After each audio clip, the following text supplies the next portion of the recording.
¿Pueden ver ahí la pantalla, la clase? Sí, doctora. Sí, Ok. doctor. Bueno, entonces vamos a empezar. Hoy en realidad tenemos dos temas que no están muy relacionados entre sí, pero que están dentro, vamos a decirle, del programa y eh, la dirección académica nos puso juntos en un día, ¿verdad? Entonces vamos a tratar de optimizar los conceptos de una patología y de la otra, ¿sí? En primer lugar, vamos a hablar de las patologías en mediastino, que vamos a decirle engloba varias enfermedades. Eh, Siempre cuando uno estudia ciertas patologías, en general se dividen, o al menos en pulmón, ¿verdad? Vamos a tener patologías del parénquima y ahí pueden ser patologías o infecciosas, o inflamatorias, o neoplásicas. Vamos a decirle, esa sería la grande división. Siempre que estudiemos a un paciente tenemos que buscar causa infecciosa, causa neoplásica o causa inflamatoria. Entonces, más o menos en el mediastino vamos a estudiar lo mismo o vamos a ir viendo qué patologías son prevalentes en cuanto a las patologías inflamatorias, a las patologías tumorales, sobre todo, que es en lo que más vamos a desarrollar la clase, y también las infecciosas. Si se acuerdan de anatomía, cómo está dividido el mediastino o cuáles son los límites del mediastino?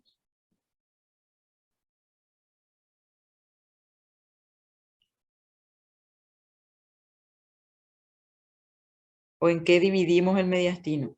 ¿Cuántos Y compartimientos superior, tiene? inferior, anterior, medio, posterior. Muy bien.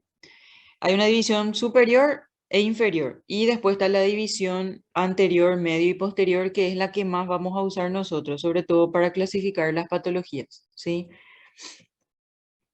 Hay varias formas de clasificar o dividir el mediastino de acuerdo a los límites. Se le define como un compartimiento anatómico, si bien no es un compartimiento eh, por sí, es un espacio que está limitado por ciertas estructuras anatómicas, en donde se encuentran diferentes órganos o vasos que son los causantes de las patologías que vamos a ir viendo. Entonces, un compartimiento anatómico que se encuentra dentro del tórax está fuera de la cavidad pleural. La pleura parietal va a ser uno de los límites y está en el centro del tórax, en el centro, vamos a decir, de la caja torácica, se encuentra el área comprendida entre los dos pulmones. Por delante le tenemos al esternón y a las uniones condrocostales, y por detrás le tenemos a los cuerpos vertebrales y a las costillas, ¿sí?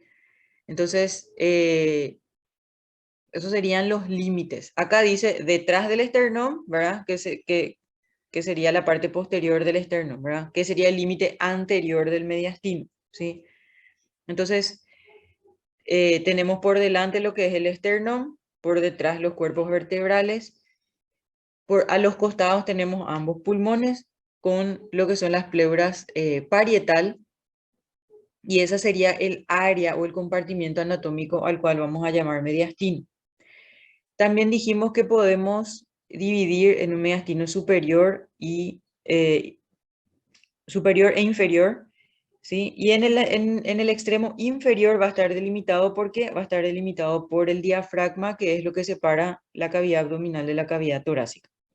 Y arriba mismo tenemos el estrecho cérvico-torácico, donde va a estar básicamente la primera costilla y la unión condrocostal. En realidad, la unión del manubrio con las costillas, del manubrio external. Voy a poner puntero.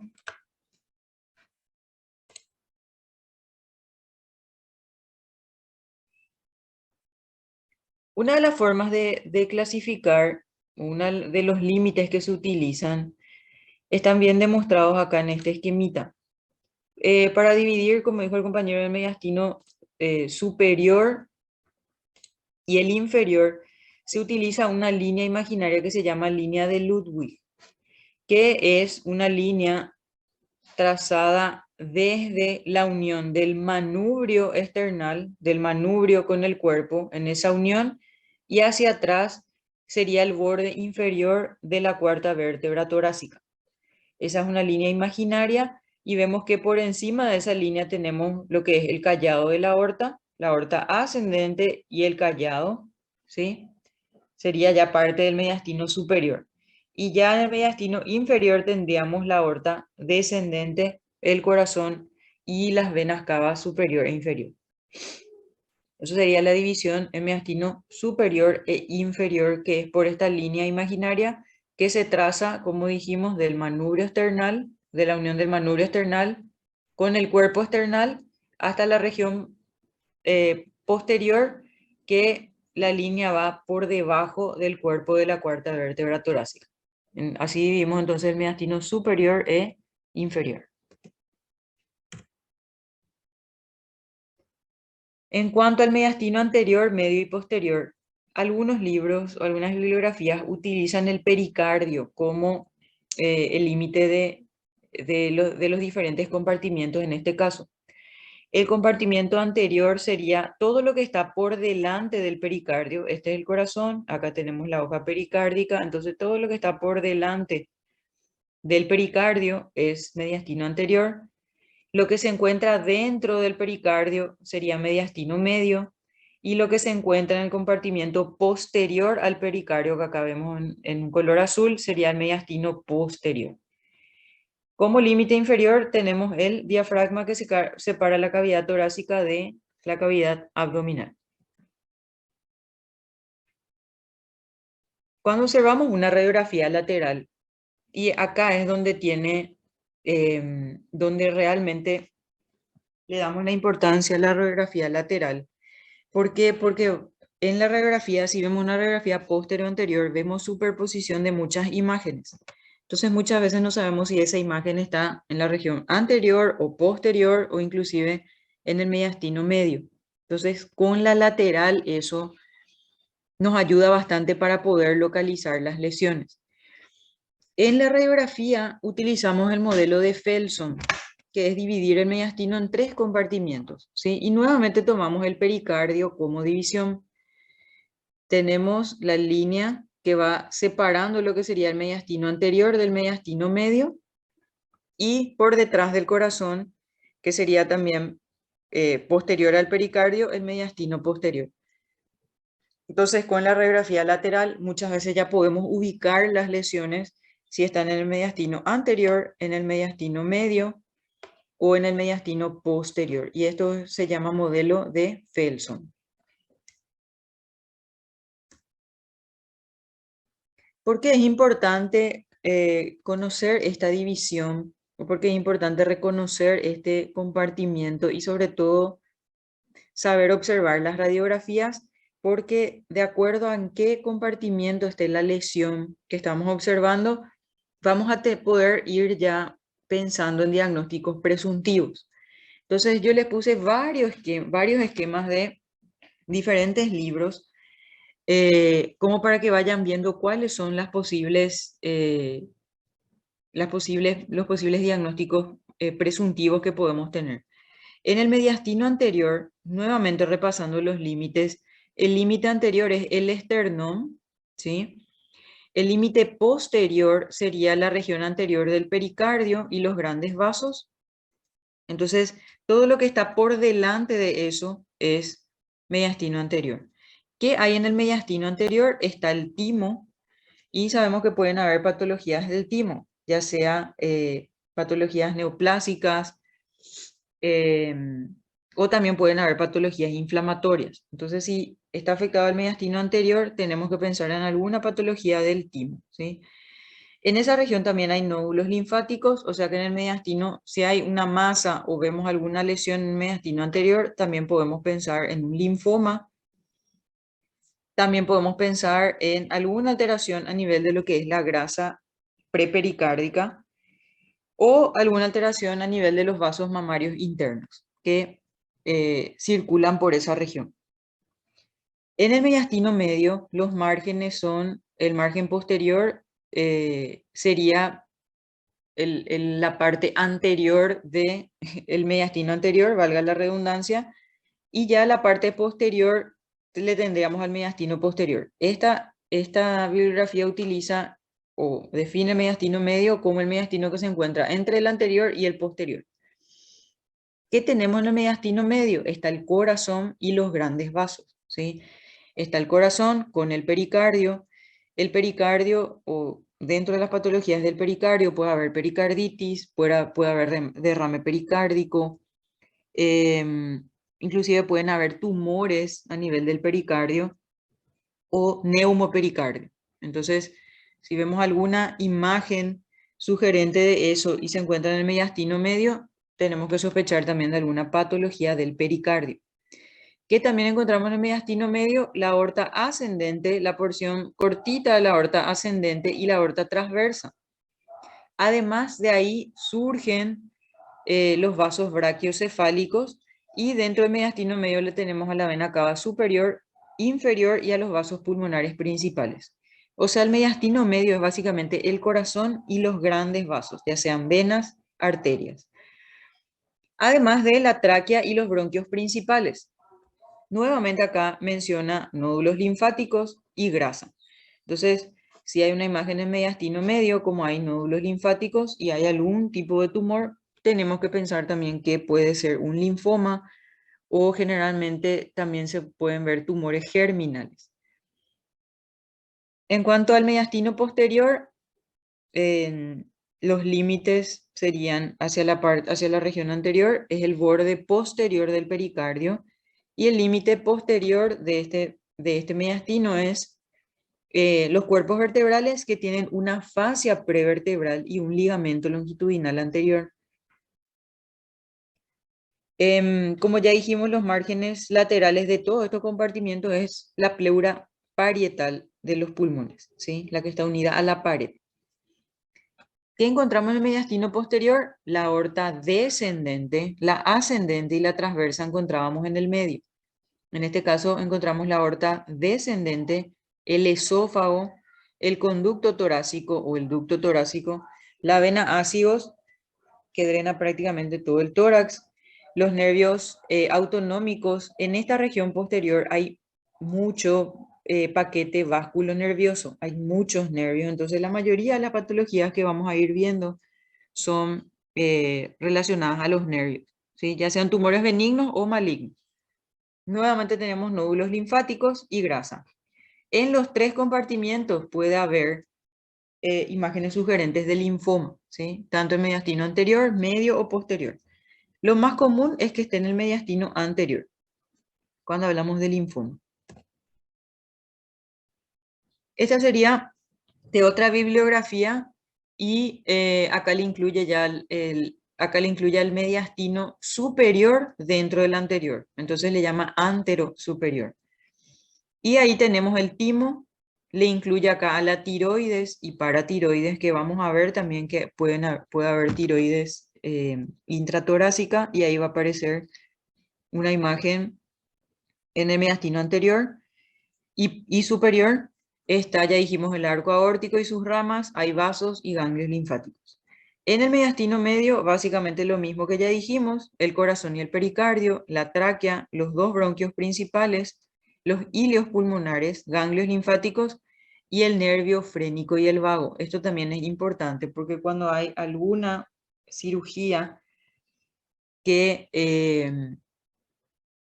se realiza para ya sea biopsiar tumores de mediastino medio o realizar la exéresis de ese tumor, hay que atender de no lesionar el nervio frénico y el vago, ¿sí? Que son los nervios que inervan el diafragma. Entonces, después de una cirugía de tórax, se puede presentar como complicación la lesión de uno de estos nervios y podemos tener una parálisis diafragmática, ya sea de un lado o de ambos lados, que es sumamente grave. Y en el mediastino posterior, repasando lo que ya dijimos, está el esófago, la aorta descendente, las venas ácidos y hemiácidos, el conducto torácico, que en ciertos tipos de tumores este conducto torácico puede estar presionado y al estar presionado puede producir un derrame pleural que se llama quilotórax. Entonces, si hay alguna compresión del conducto torácico por alguna masa que se encuentre en mediastino posterior, podemos tener un derrame pleural en forma de quilotórax. También hay ganglios linfáticos y otra vez pasa el nervio vago, que su nombre luego dice vago porque viene del cuello y va inclusive hasta lo que es, atraviesa el hiato del diafragma y todo, entonces por eso también su nombre de vago. El recurrente izquierdo que hace su asa para volver a subir en el callado de la aorta, y es también un nervio que hay que tener muy presente a la hora de las cirugías torácicas y cervicales. ¿Por qué? Porque inerva lo que es la cuerda vocal, entonces el paciente puede quedarse sin voz si se lesiona este nervio. Y la cadena simpática torácica. Como ya dijimos, las patologías en general vamos a dividir en patologías neoplásicas o masas mediastinales, en este caso, patologías infecciosas o patologías ya sean inflamatorias o de otra causa, ¿sí? Que acá yo ya les puse nomás ya como neumomediastino, que es lo que vamos a ver, ¿sí? Entonces, masas mediastinales, infecciones y neumomediastino. Otra vez repasando lo que sería el compartimiento anterior, el compartimiento medio, que acá inclusive le llama visceral, y el surco paravertebral o el posterior. En el compartimiento anterior habíamos dicho que está el timo, también hay grasa, entonces todas las patologías son relacionadas a esas estructuras que están presentes en ese mediastino. Lo más común que suele haber es timoma, tumor de células germinales también es bastante común, linfoma, linfangioma y hemangioma no suelen ser muy comunes, lipomas también pueden haber, o fibroma o fibrosarcoma. Podemos tener también quiste tímico en el mediastino anterior, adenoma paratiroideo o tiroides ectópica. Y en el compartimiento medio o visceral, generalmente predominan los quistes. Tenemos el quiste enterógeno, el quiste mesotelial, quiste neuroentérico, quiste del conducto torácico. También podemos tener linfoma nuevamente. Linfoma prácticamente se repiten los tres. Si ven acá, está en el compartimiento anterior, linfoma, medio y también en el posterior, ¿sí? Y ya en lo que es el mediastino posterior o surco paravertebral, tenemos ya los tumores que pueden ser benignos o malignos de los nervios. Está el neurinoma, neurilenoma o el schwannoma. Puede ser neurofibroma, puede haber un schwannoma maligno, neuroblastoma también frecuente, puede haber feocromocitoma y nuevamente está presente el linfoma. Entonces, por nombrar algunos ejemplos de cada uno de los compartimientos mediastínicos. Si vivimos en tumores benignos y malignos, generalmente los quistes son estructuras benignas, pero siempre hay que estudiar y sobre todo ver si no tiene, hay que ver cómo es la vascularización, cómo, si en el caso que tenga calcificación, cómo es la distribución de esas calcificaciones, todo eso hay que mirar como para darle una sospecha de malignidad o ya catalogarle como benignos. Obviamente siempre con la biopsia vamos a salir de la duda. Dentro de los quistes ya mencionamos algunos, el broncogénico, el quiste mesotelial, puede haber también quiste pleuropericárdico, quiste del conducto torácico que también mencionamos y quiste tímico. De los tumores del timo tenemos tumores benignos y malignos. Tenemos el timoma o el timoma maligno, que serían, vamos a decirle, los más frecuentes. Dentro de los tumores de ganglios linfáticos, sobre todo se encuentran ejemplos de lo que son tumores malignos, ya sea la enfermedad de Hodgkin o el linfoma no Hodgkin o el teratoma. Y lesiones benignas asociadas a ganglios, sarcoidosis, que en la sarcoidosis, al igual que si se acuerdan la silicosis, teníamos los ganglios en calcificación en forma de cáscara de huevo o ganglios calcificados en cáscara de huevo. Eso también se ve en la sarcoidosis, a nivel de los ilios sobre todo, y suele ser biliar. Entonces son lesiones benignas de los ganglios y podemos ver en sarcoidosis o inclusive en granulomas. O granulomas ya que son como una cicatriz, no granulomas calcificantes de la tuberculosis. De los tumores neurogénicos, sobre todo estos predominan en el mediastino posterior y dentro de los benignos tenemos el neurelinoma, el feocromocitoma, el paraganglioma, que suelen ser del sistema nervioso simpático, y los tumores malignos tenemos el schwannoma maligno, el neuroblastoma y el ganglio neuroblastoma. De los tumores que se originan de células mesenquimales, los más comunes son los tumores germinales que entran también en esta clasificación. Y ahí tenemos todo lo que son derivados del mesénquima, ya sean tumores de la grasa o tumores de los músculos, para llamarle así de una forma más rápida, ¿sí? O lipoma, que sería la forma benigna. Liposarcoma es el tumor maligno de las células, de las células grasas. También hemangioma, hay también hemangioma maligno.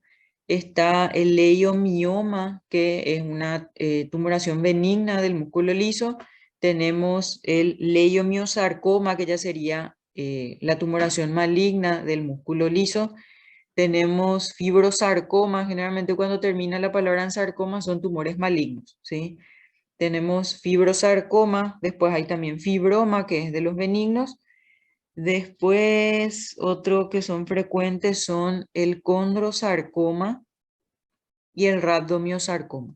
Entonces, esa sería una división otra vez. Acá está todo mezclado lo que es mediastino anterior, medio y posterior, ¿sí? Solamente acá están las patologías divididas en benignas y malignas.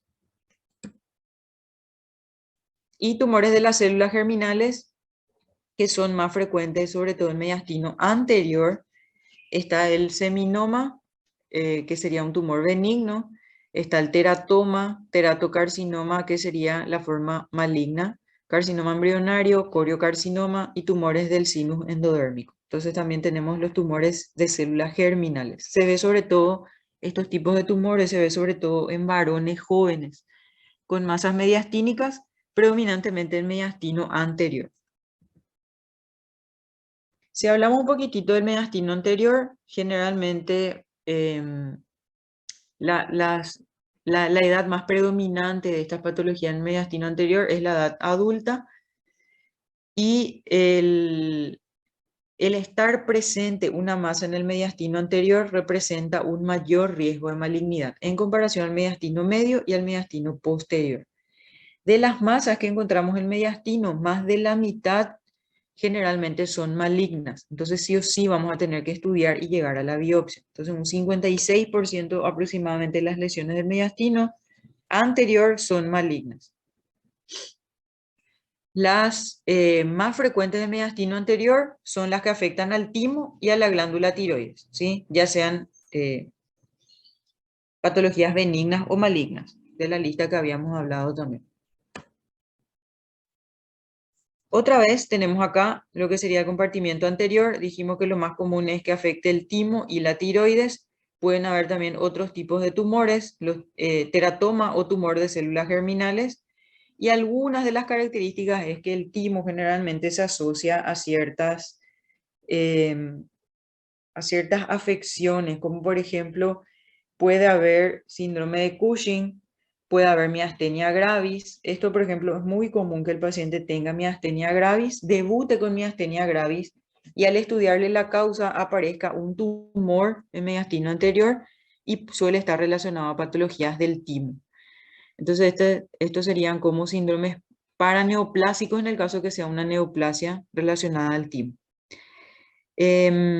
Teratoma y otros tumores de células germinales, sobre todo, como ustedes saben, en el teratoma hay varios tipos celulares, o sea que dentro de un teratoma podemos encontrar pelo, podemos encontrar grasa, diente, o sea, vamos a tener varias densidades en lo que es la imagen al mirar un teratoma en la tomografía.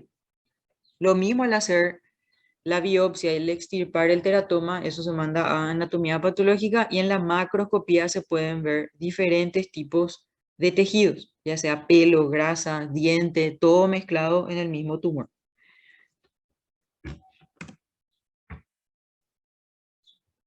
Algunas características radiológicas que habíamos hablado, sobre todo para diferenciar los tumores, en este caso de localización anterior. El timoma, por ejemplo, que es lo más común, vamos a ver como una masa, ¿sí? Una masa en mediastino anterior que suele borrar la silueta cardíaca. Justamente por eso vamos a determinar que es una masa anterior. ¿Por qué? Porque borra la silueta cardíaca. En el timoma la masa suele ser lobulada, es como si fuera que tiene varios lóbulos o es una masa, no es de bordes muy definidos, tiene como lóbulos, ¿sí? Si bien el contorno en sí es bien definido, es una masa que tiene otra vez algunas ondulaciones en lo que es la periferia. En el teratoma, sí, que también podemos encontrar mediastino anterior, va a haber una opacidad en mediastino anterior y se pueden ver calcificaciones. Estas calcificaciones ya serían por si hay algunos fragmentos de hueso o inclusive piezas dentarias. En el bocio retroesternal, que puede llegar hasta la región torácica, vamos a ver también una masa lobulada, en este caso una masa homogénea, y vamos a ver que la imagen va a estar en mediastino anterior y superior. ¿Por qué? Porque la tiroides viene de lo que es la región inferior del cuello. Entonces ahí vamos a tener una afectación superior y anterior. En cuanto al tumor de células germinales, que también es bastante frecuente, sobre todo en hombres jóvenes, vamos a ver una masa, puede ser redondeada o puede ser lobulada, puede o no tener calcio y generalmente es de gran volumen, sobre todo cuando se sospecha de un seminoma. Entonces, esas serían algunas características radiográficas como para determinar o hacernos sospechar, ya que es alguna de estas patologías. Igual es imposible saber solamente por la radiografía qué tipo de tumor es, sí o sí vamos a tener que llegar a la biopsia. ¿Qué les llama la atención en esta radiografía?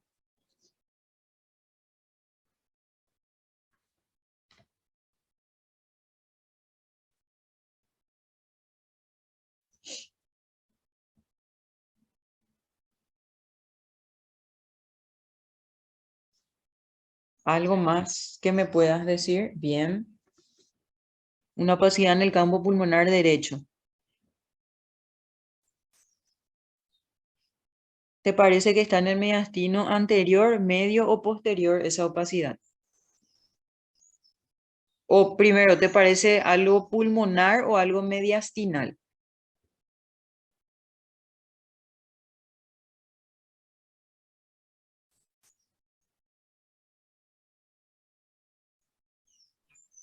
A princípio parece ser pulmonar, doutora. ¿Por qué?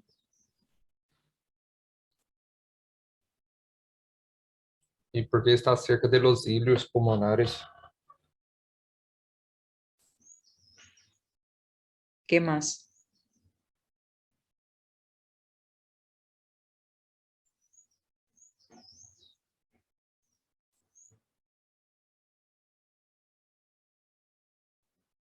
¿Qué signo aparece ahí?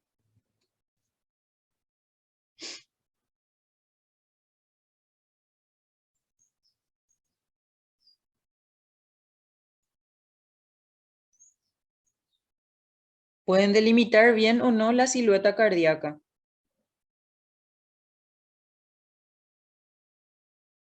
E não. No, ¿verdad? Eso se llama el signo de la silueta justamente. Yo no puedo delimitar bien la silueta cardíaca. De este lado, por ejemplo, sí, pero de este lado está borrada ese límite de lo que es mi silueta cardíaca, ¿sí? En realidad deberíamos pedir por lo menos para empezar una lateral y fijarnos bien si es una masa pulmonar o una masa mediastinal, ¿sí? Es difícil hacer solamente la disquisición con una sola placa. Entonces, puede ser una masa pulmonar que sea una masa anterior o puede ser que sea una masa mediastinal que sea también anterior porque borra la silueta del corazón, ¿sí? Entonces la radiografía muchas veces confunde o no nos puede dar muchos datos en si esa masa es o no pulmonar o mediastinal, o está en el mediastino anterior, medio o posterior, ¿sí? Acá sí o sí está en el mediastino anterior, perdón, sí o sí es una masa anterior porque borra la silueta cardíaca, ¿sí? Ahora sería pedirle por lo menos una radiografía lateral y si se puede, idealmente una tomografía de tórax, ¿sí?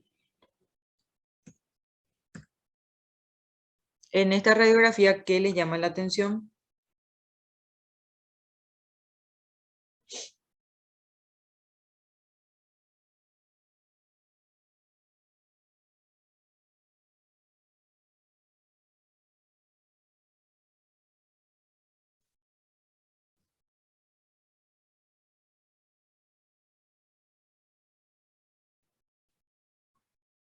Acá,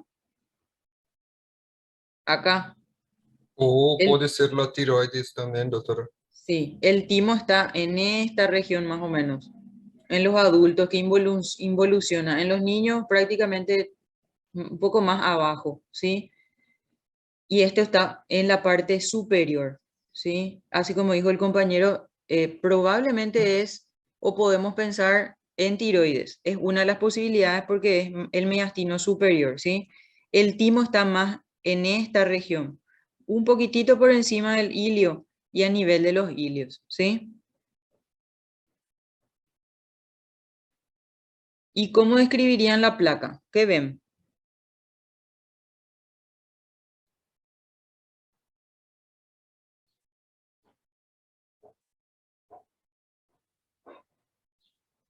Doutora, a tráquea também estaria fora de... Exactamente. Está deslocada para a direita, Está desviada a la derecha. Esta desviada. sería la tráquea que está desviada de lo que es la línea media que debería estar acá, ¿sí?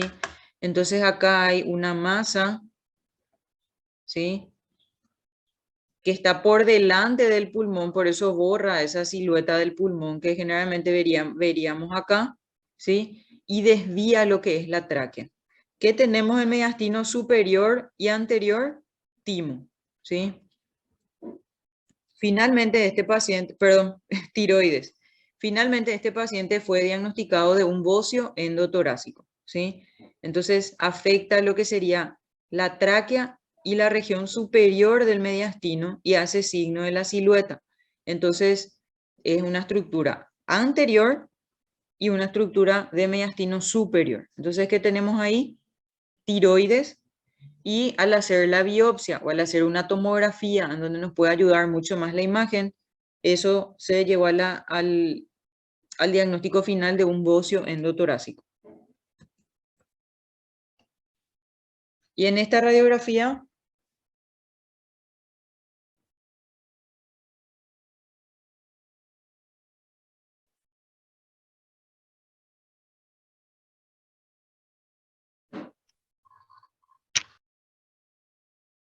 Um câncer, doutora, um linfoma de Hodgkin. ¿un qué?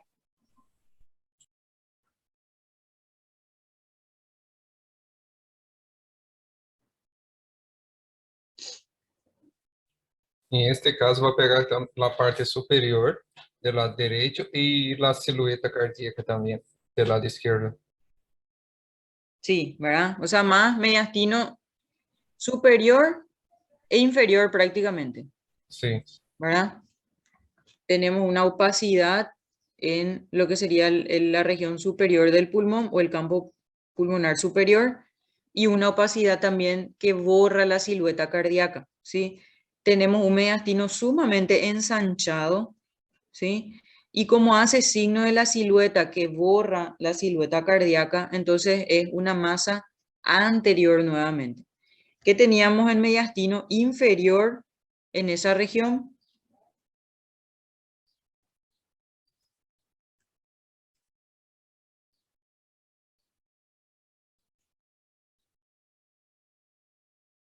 Finalmente, este paciente fue diagnosticado de un carcinoma tímico. Creo que el compañero me dijo linfoma, pero no entendí nomás muy bien.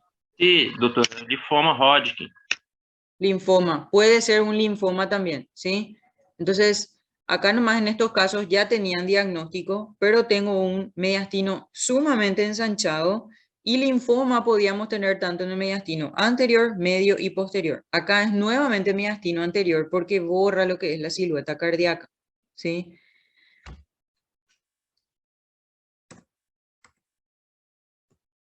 En esta siguiente imagen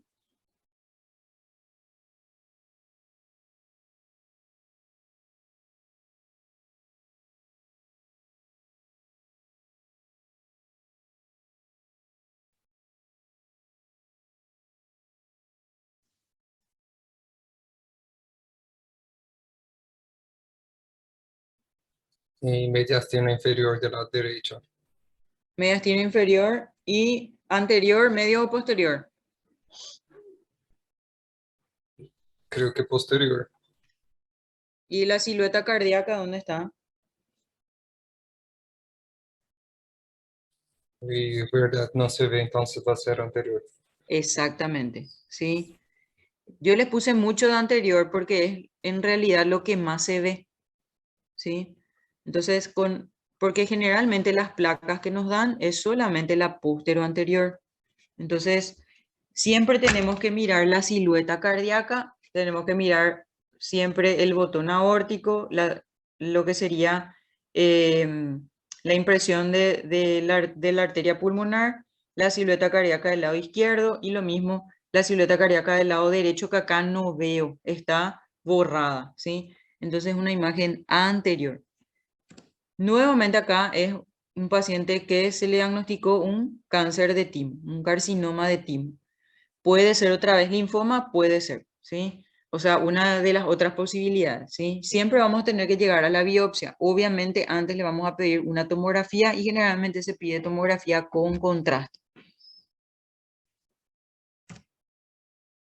Bueno, eso sería mediastino anterior. Algunos de los ejemplos más comunes, ¿sí? Entonces, patologías del timo y patologías de la tiroides, con algunas características a nivel de la radiología. Como les dije, siempre pedir el par radiológico. Lastimosamente, ninguna de estas placas tenía par radiológico como para poder analizar también. Pero lo ideal es tener, entonces ahí veríamos bien cuál sería el mediastino afectado, ¿sí? Entrando en lo que es el síndrome de mediastino medio o ciertas patologías que van a cursar con este síndrome, vamos a ver que van a haber signos y síntomas que nos van a hacer pensar en un síndrome de mediastino medio. Como dijimos, el mediastino medio generalmente estaba compuesto por los grandes vasos y el corazón y el pericardio, ¿sí? La compresión de la tráquea puede ocasionar disnea, o sea, el paciente puede presentarse con disnea. Al haber disnea puede haber dificultad para respirar, entonces el paciente puede tener tiraje, inclusive puede haber algún tipo de disfonía o cianosis por esa falta de aire. Podemos escuchar ya acá ciertos ruidos a nivel de la auscultación pulmonar, murmullo vesicular disminuido, inclusive abolido, va a estar disminuida la expansión, puede haber atelectasia, entonces vamos a escuchar como una condensación, pero sin los crepitantes. Si hay compresión de los vasos, podemos escuchar frémito, soplos o pulsos radiales diferentes. Entonces el síndrome es un conjunto de signos y síntomas que nos van a hacer sospechar que la imagen que estamos viendo es probablemente del mediastino medio, ¿sí? Entonces, acá también nos va a ayudar la clínica. En el mediastino anterior, el paciente puede tener tos, puede tener dificultad para respirar, dolor torácico. Esos generalmente son los síntomas que va a referir el paciente. En el mediastino medio se agregan ya más síntomas, ¿sí? ¿Por qué? Porque están en estructuras muy nobles, la tráquea y los grandes vasos, que muchas veces se comprimen y eso es lo que da los signos y síntomas.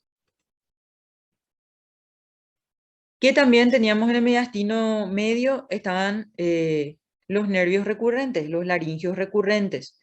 Debido a eso es que puede haber algún tipo de disfonía. Acuérdense que el laringio recurrente izquierdo es el que hace un mayor recorrido mediastínico y vuelve a hacer un asa en el callado de la aorta y sube otra vez al cuello, ¿sí? Entonces, ese es el que generalmente suele estar afectado cuando hay patologías mediastínicas y el paciente puede presentarse con disfonía. Entonces, siempre que haya disfonía, que ya es una disfonía crónica y el paciente, por ejemplo, tiene pérdida de peso, tenemos que buscar alguna patología mediastínica. Lo primero es certificar esa disfonía, hacerle una laringoscopía indirecta y ver las cuerdas vocales.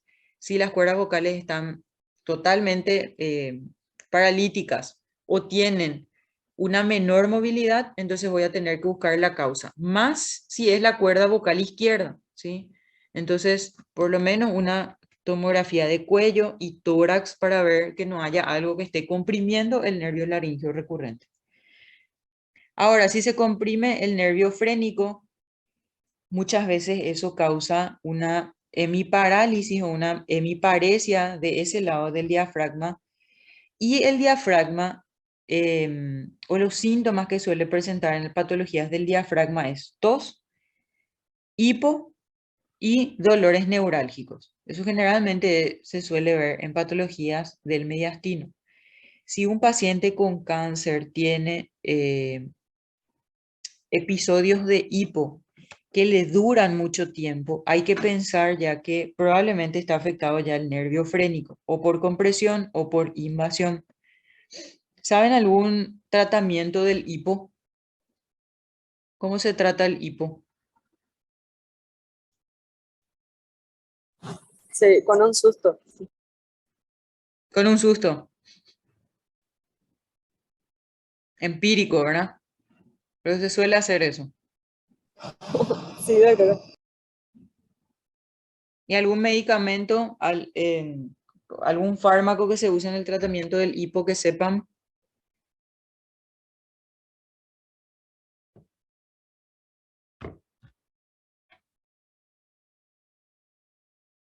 Metoclopramida, famoso Placil, ¿sí? Que es en realidad un antiemético. Otro medicamento que sepan.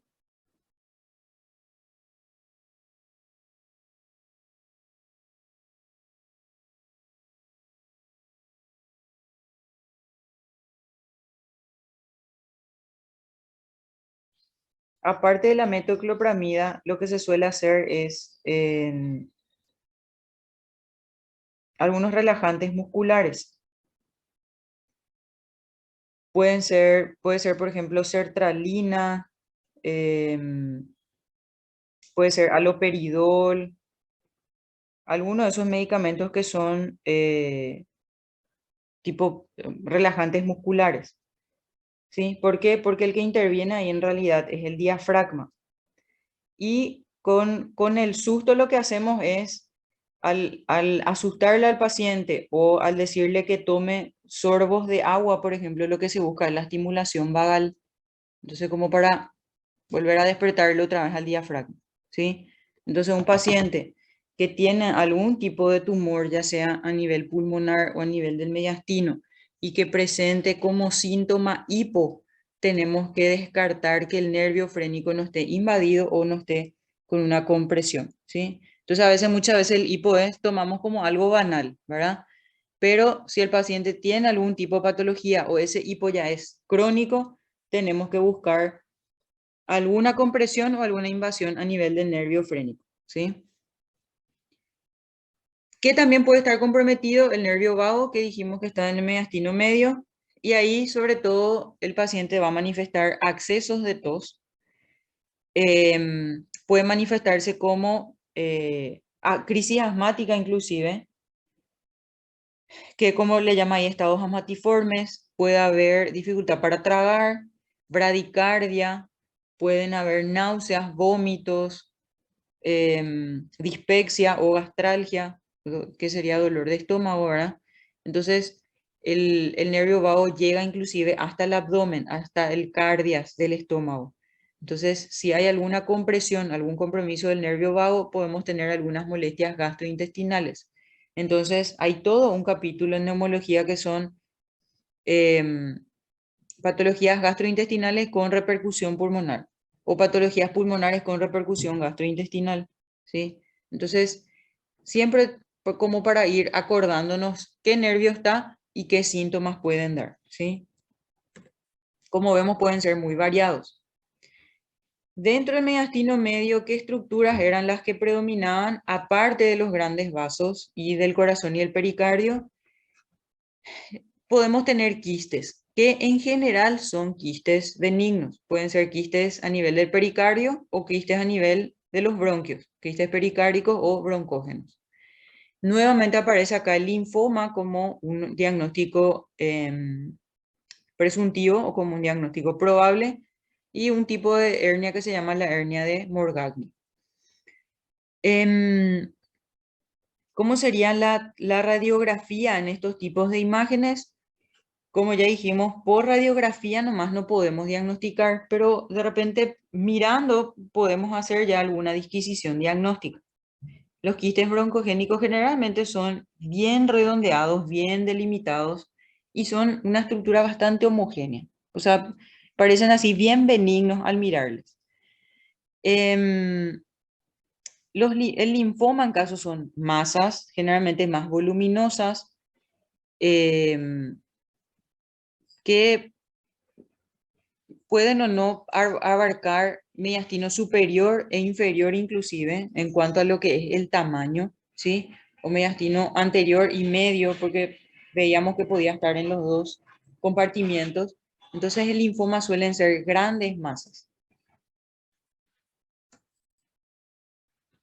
Bueno, recordando un poquitito acá la anatomía, simplemente para recordar lo del nervio laríngeo recurrente que hace su callado, el izquierdo hace su callado mucho más, ya en el mediastino sería todavía superior, ¿verdad? Pero ya en el mediastino, y vemos que el nervio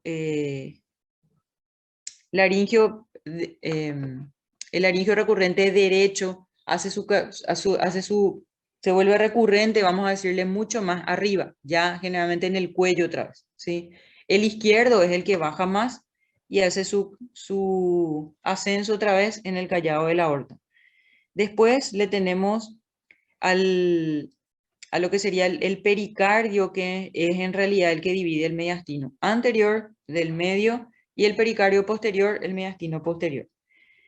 Tenemos, ¿qué más podemos ver acá? Tenemos ya los grandes vasos, sería la aorta, con la aorta ascendente, con la aorta transversa, los grandes vasos que surgen del callado, el tronco de la vena cava superior, con los vasos brachiocefálicos. Tenemos el nervio frénico que pasa al costado de lo que sería el pericardio o al costado de lo que sería la silueta cardíaca. En esos casos, si los tumores están a ese nivel, pueden presionar el nervio frénico y vamos a tener las patologías que eran las patologías diafragmáticas que describían.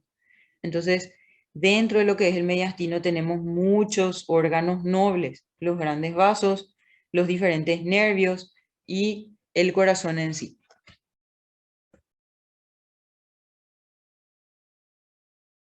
Dentro de lo que es el mediastino medio también tenemos, aparte del síndrome del mediastino medio, hay un síndrome que se llama de la vena cava superior, que es cuando se comprime la vena cava que vemos aquí, y es generalmente por tumores que están en el mediastino superior y anterior, o medio, ¿sí? Entonces, el síndrome de la vena cava está producido ¿por qué? Por compresión de esa vena. Y al comprimir la vena, lo que impedimos es que drene la sangre y la vena cava superior drena todo lo que es el cuello, la cabeza, o sea, el cerebro y todo lo que es la cabeza, ¿sí? Entonces, va a haber un déficit de drenaje a ese nivel. El 95% de los casos del síndrome de la vena cava superior. Cuando hay este síndrome, el 95% generalmente es de causa neoplásica. De ese 95% otra vez, el 80% es por patología pulmonar o por un carcinoma pulmonar. Y el porcentaje restante se reparte entre lo que es linfoma o otros carcinomas, pueden ser metastásicos o otros carcinomas mediastinales, ¿sí? La causa menos frecuente de síndrome de la vena cava superior es de causa inflamatoria, que es cuando hay mediastinitis crónica, o trombosis secundaria a catéteres intravenosos. Entonces, síndrome de la vena cava superior puede ser de causa tumoral, puede ser de causa inflamatoria o de causa trombótica. Lo más común es que sea de causa tumoral, ¿sí? Y dentro de los tumores, otra vez, el 80% generalmente es algún tumor de pulmón, algún cáncer de pulmón. Y el porcentaje restante se, vamos a decir, le distribuye entre linfoma y carcinoma metastásico, que están presentes en el mediastino. ¿Qué les llama la atención en el examen físico de esta señora al mirarle?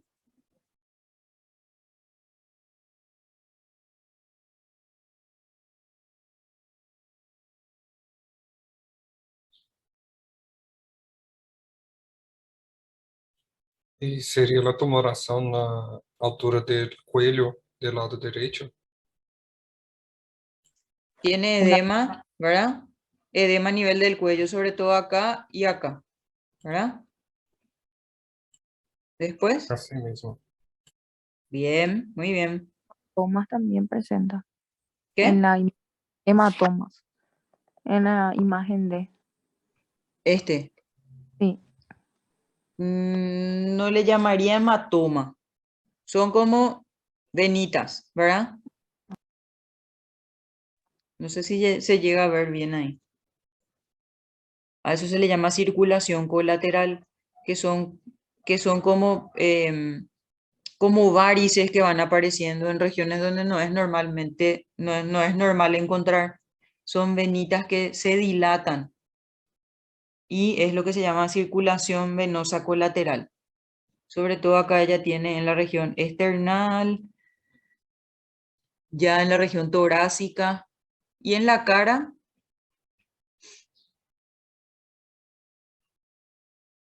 edema periorbitario bilateral y ¿qué más? Comparando un poquitito la piel de esta región malar y Un eritema malar, doctor. tiene eritema, ¿verdad? Tiene eritema malar, eritema a nivel periocular, además del edema que mencionó la compañera, ¿sí? Entonces, cuando yo tengo estos signos, lo que nos está diciendo es que no está drenando bien la sangre, ¿sí? Entonces, forma edema, la cara de la persona está eritematosa o tiene facies eritematosa, tiene tumoración a nivel de lo que sería la región clavicular, ¿sí? O edema, y tiene circulación colateral tratando de compensar esa falta de drenaje de lo que es la región anterior de la cara y del cuello, perdón, la región superior del cuello y la cara. En esta señora que ven al examen físico,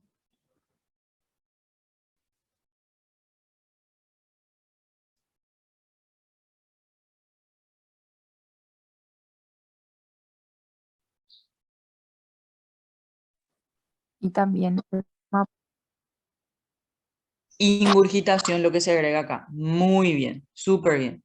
Tiene ingurgitación yugular, nuevamente tiene otra vez plétora facial o la facies eritematosa. Acá no se ve nomás muy bien si hay o no edema a nivel de los ojos, pero vuelve a tener otra vez el edema a nivel del cuello y sobre todo la ingurgitación yugular. O sea que la sangre no está drenando bien, ¿sí? Si le hacemos una radiografía, ¿qué estamos viendo?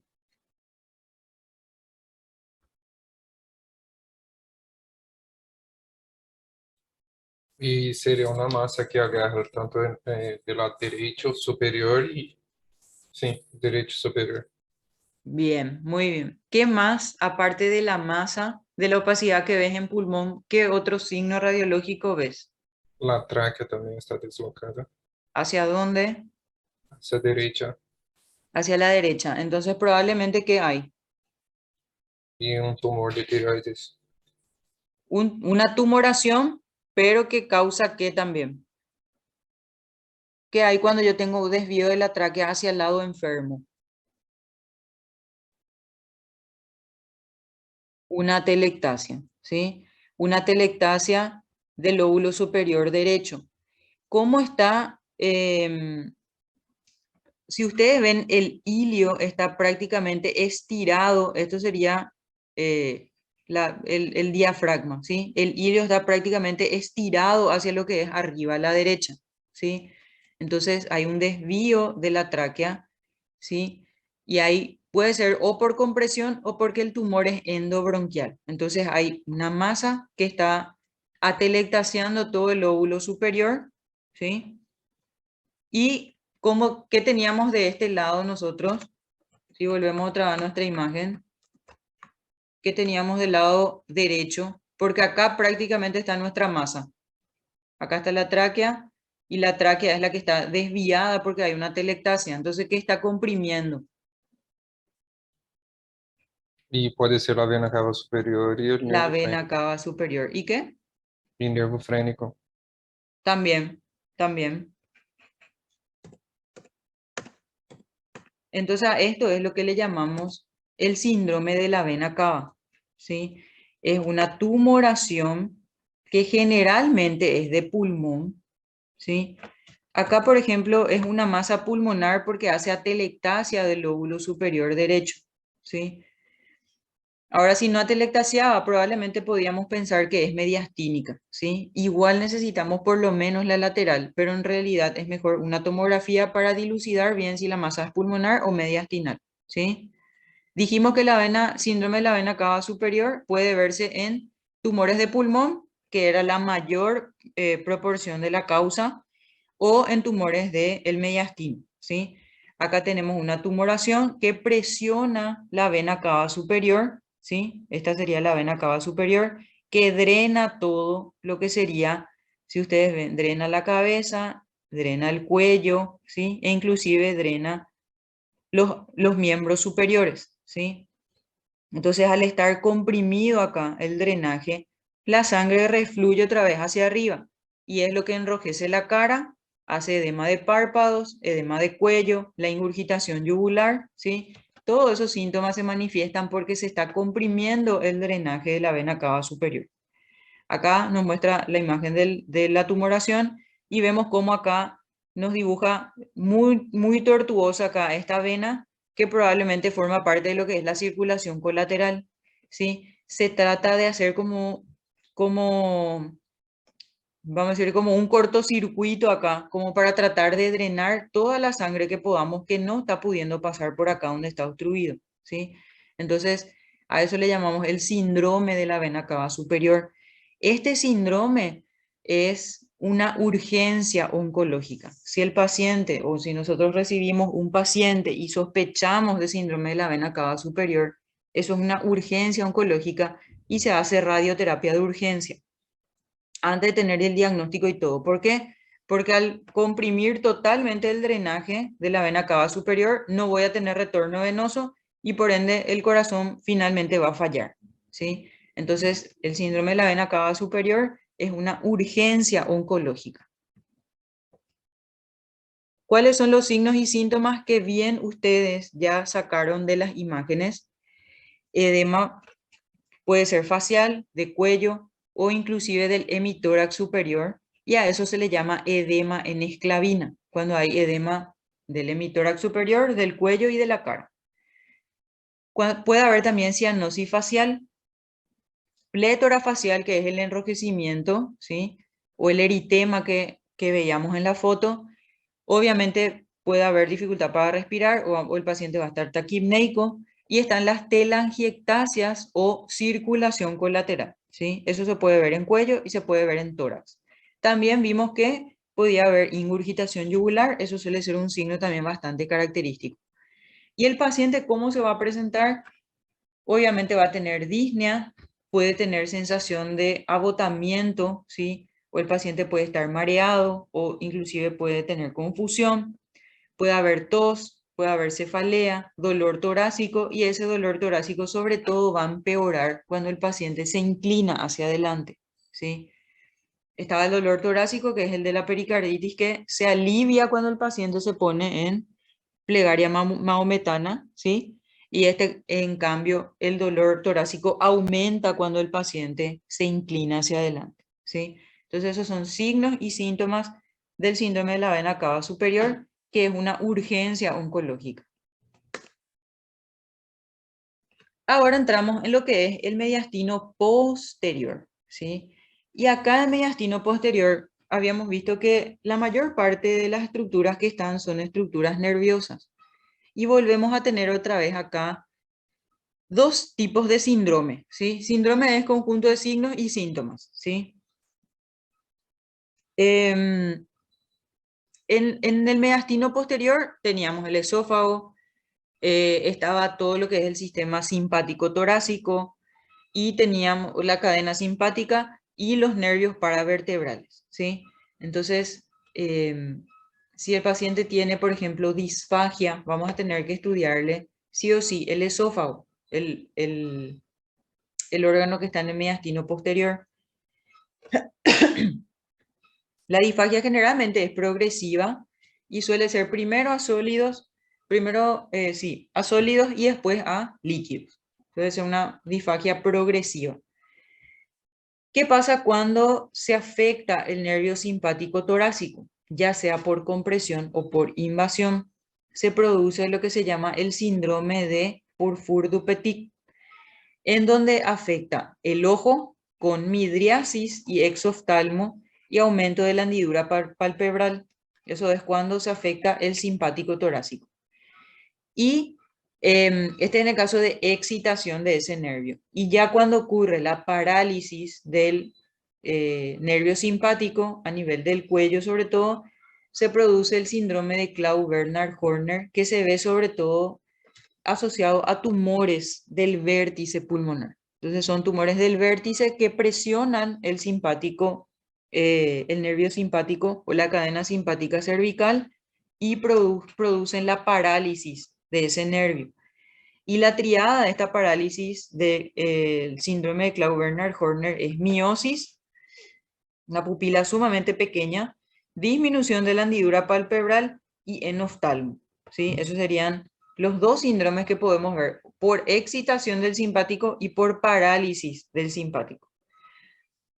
Ya dijimos que también está presente el conducto torácico en lo que es el mediastino posterior y cuando hay compresión del conducto torácico puede haber derrame pleural en forma de quilotórax o derrame pleural quiloso. Las causas de derrame pleural o quilotórax generalmente son o traumáticas o por compresión y dentro de compresión están las patologías tumorales, ¿sí? Bueno, acá nuevamente un esquemita otra vez. Les puse simplemente para ver qué estructuras tenemos en el mediastino posterior. Le tenemos al esófago, la aorta descendente. Acá en el mediastino posterior también podemos tener ensanchamiento de esa aorta o aneurisma de aorta descendente o patologías ya sea tumorales del esófago. Teníamos también la vena ácidos, ¿sí? La vena hemiácidos, la aorta descendente y el conducto torácico que baja prácticamente en la cara anterior de la columna vertebral, ¿sí? Esas son las estructuras que están en el mediastino posterior. El esófago, la aorta descendente, la vena ácidos, la hemiácidos y el conducto torácico. Y de los nervios tenemos todo lo que serían los nervios paravertebrales o paraespinales y la cadena simpática, ¿sí? Con sus ganglios, con el tronco simpático y los ganglios simpáticos que están en la región paravertebral. Recordando otra vez qué estructuras tenemos en el mediastino posterior, sobre todo dijimos que predominaban las patologías que tenían su origen a nivel de nervios periféricos, que son neurofibroma o de los ganglios simpáticos, puede haber neuroblastoma, ganglioneuroma. Generalmente son todos tumores neurogénicos o neurógenos en el compartimiento posterior. Nuevamente tenemos feocromocitoma, que ya podíamos ver también en el mediastino medio, linfoma, que tenemos en el mediastino medio, anterior y posterior. Y dentro de las patologías esofágicas pueden haber, sobre todo, patologías que afecten o patologías que sean tumorales, sobre todo del esófago medio e inferior. Otra cosa que también suele ser común es el meningocele, ¿sí? En el mediastino posterior, que son tumoraciones que se producen de las meninges, ¿sí? Bueno, repasando otra vez todo lo que es el mediastino posterior, tenemos que hay tumores que sobre todo se originan en los nervios. Tenemos las patologías que pueden afectar la aorta, que era la aorta descendente, puede ser un aneurisma, por ejemplo. Pueden haber infecciones vertebrales. Acá, por ejemplo, podemos ver el mal de Pot, ¿sí? En el mediastino posterior, o como una tumoración del mediastino posterior. Puede haber hematopoiesis extramedular, donde se ve masas también de bordes bien delimitados a nivel de lo que es el mediastino posterior, meningocele o hematomas paravertebrales o hemangiomas paravertebrales o quistes neuroentéricos o alteración a nivel de los músculos, como en los sarcomas, ¿sí? Esto sería todo como se ve en la radiografía. Las lesiones, si bien en el mediastino posterior son muy infrecuentes las lesiones, tenemos que conocer, ¿sí? Como para poder sospechar del diagnóstico.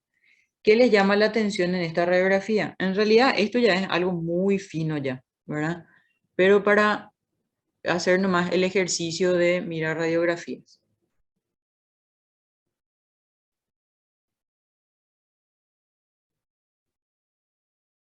Siempre tienen que observar los dos campos pulmonares, ir comparando campos superiores.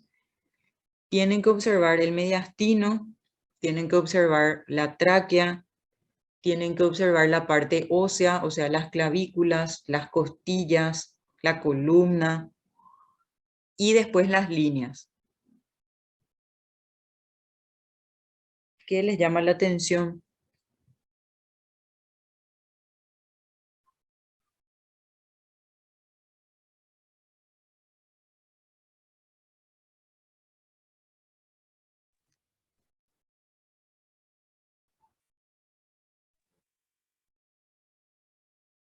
¿O nada no les llama la atención? Faltan partes, porque los senos costofrénicos, por ejemplo, acá se amputaron con la foto.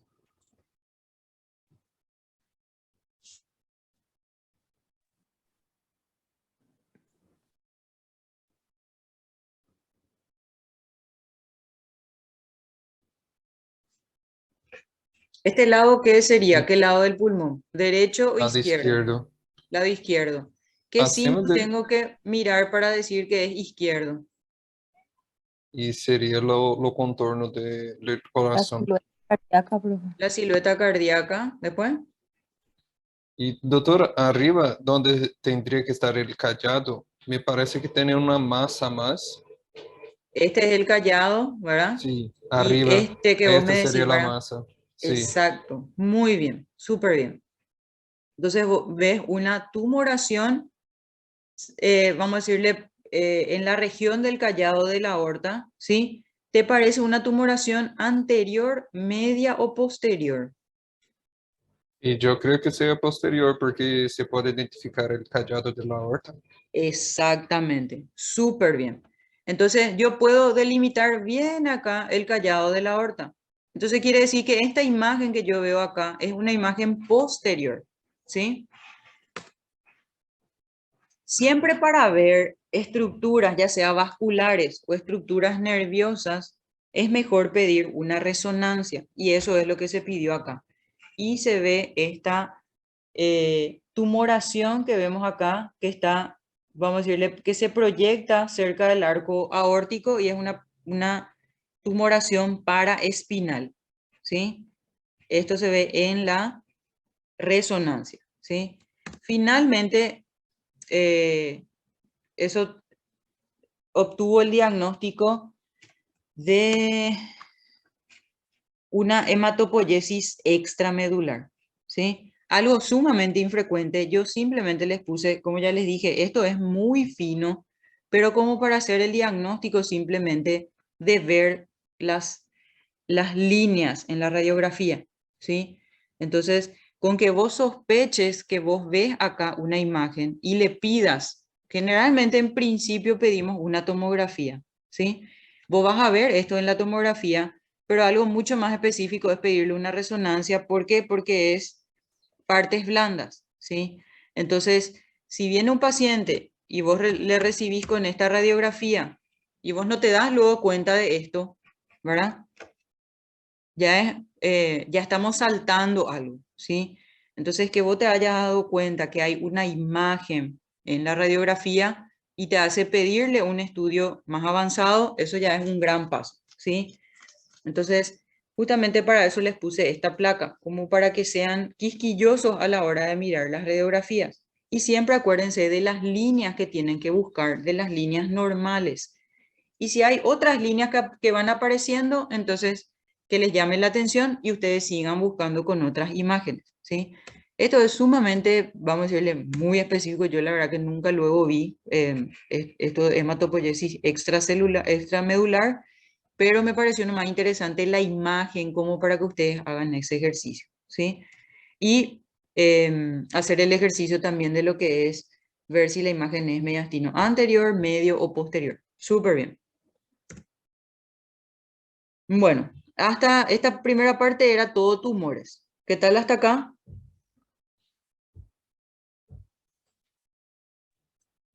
Está Ok. bien, doctora. Bueno, entonces seguimos avanzando. Como ya dijimos, generalmente vamos a estudiar patologías neoplásicas, infecciosas e inflamatorias, ¿sí? En el mediastino también podemos tener inflamación e infección. A la infección del mediastino se le llama mediastinitis. Y la mediastinitis es una patología urgente también, ¿sí? Entonces, si sospechamos de una mediastinitis, eh, es una patología vamos a decirle, clasificada como una urgencia también, ¿sí? La mediastinitis aguda es, por suerte, sumamente infrecuente y en general la causa suele ser perforación de víscera hueca. En la víscera hueca que tenemos, vamos a decirle en lo que es el mediastino, es el esófago. Como sabemos, el esófago tiene sustancias que son, vamos a decirle, corrosivas para lo que es todas las estructuras que están en el mediastino, para los vasos, para los nervios, para el pericardio, ¿sí? Entonces, eso es lo que generalmente produce esa mediastinitis aguda. Eso también se puede acompañar de algún tipo de sobreinfección bacteriana. Entonces, la mediastinitis aguda es la infección del mediastino. Generalmente se da por perforación esofágica y dentro de lo que es la perforación esofágica, una de las mayores causas suele ser la causa iatrogénica, o sea, producida por algún tipo de procedimiento médico que se realice. Por ejemplo, las esofagoscopías, la dilatación esofágica con catéter de balón, muy difícilmente con una broncoscopía, pero puede ocurrir, ¿verdad? Pero muy difícilmente. O al hacer, por ejemplo, una fibrobroncoscopía rígida sobre todo. Entonces, hay ciertos procedimientos que pueden complicarse con una rotura esofágica y generalmente la causa es iatrogénica, o sea, producida por algún tipo de procedimiento médico que se haya realizado. ¿La rotura esofágica puede darse de forma espontánea? Sí, puede darse. Tampoco es muy frecuente, pero puede darse sobre todo cuando hay aumento de la presión intraesofágica. ¿Cuándo ocurre eso? Por ejemplo, durante el vómito o durante el parto o durante la crisis asmática. ¿sí? Cuando hay cierre glótico brusco es que se puede producir, ¿sí? Al, al, a la rotura esofágica espontánea que se produce durante el vómito se le llama síndrome de Borja, ¿sí? No es con cualquier vómito tampoco, se suele ver sobre todo con los vómitos provocados, que se suele ver en las enfermedades bulimia o anorexia, en donde la persona se provoca el vómito. Entonces, en esos casos es que suele haber esta rotura esofágica espontánea, que por suerte también es poco frecuente. Otras causas sí que menos frecuentes luego es que producen mediastinitis o son se complican con mediastinitis, son las infecciones ya sea de la región retrofaringea o de la región del esternón o de las articulaciones condroesternales, ¿sí? Entonces, o condrocostales. Entonces puede ser también una infección que sea cercana al mediastino y que por contigüidad o por extensión esa infección llega al mediastino. Entonces las causas son generalmente rotura del esófago. Dentro de la rotura del esófago el 75% es iatrogénico y el otro porcentaje se divide en lo que es el aumento de la presión intraesofágica. Dentro de eso otra vez lo más común es el vómito provocado o el parto o crisis asmática. Y dentro de otras causas, otra vez por alguna infección que esté contigua al mediastino y llegue por contigüidad a lo que es el mediastino. Eso sería entonces la infección del mediastino o mediastinitis aguda. ¿Cómo se va a presentar el paciente? Generalmente el principal síntoma es el dolor retroesternal y ese dolor retroesternal es brusco, o sea, de repente le duele y es sumamente intenso. Como es una infección, se acompaña de fiebre y puede haber o no escalofríos. Entonces, sobre todo si sospechamos de un paciente joven o que tuvo algún episodio de vómito o es asmático o de repente ingirió drogas y tuvo antecedente de vómito en relación a esa ingesta de drogas o tiene el antecedente de algún trastorno alimentario como bulimia o anorexia y se provoca el vómito y se presenta con esta clínica de dolor retroesternal agudo, tenemos que descartar una mediastinitis aguda. ¿Qué otra causa, por ejemplo, puede ser dolor retroesternal? Que es también una Un urgencia. infarto. Un infarto, ¿sí? Entonces, sí o sí, cuando hay dolor retroesternal, tengo que acordarme que no solamente el dolor retroesternal es infarto, ¿sí? Puede ser también una mediastinitis. Entonces, la historia ahí me va a ayudar bastante, ¿sí? Entonces, puede ser un infarto, puede ser que es lo que primero pensamos, ¿verdad?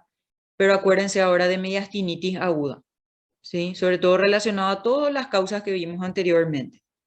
Después también hay dolor, sobre todo en la parte external, que puede ser condritis, que es como el dolor o la inflamación del cartílago que une el esternón a las costillas, ¿sí? Y ese dolor no suele ser de esta característica de inicio brusco e intenso, pero suele ser también un dolor external, ¿sí? Y sobre todo al presionar a nivel de los cartílagos le duele al paciente, ¿sí? Entonces eso es condritis, que sería otra causa también de dolor a nivel external, ¿sí? Pero si es un dolor de inicio brusco e intenso, ¿sí? Tenemos que descartar sí o sí un infarto o mediastinitis aguda. En este caso, como es una infección, se acompaña también de fiebre, ¿sí? No siempre, pero es otro síntoma que le podemos tener ahí como para guiarnos un poco más el diagnóstico.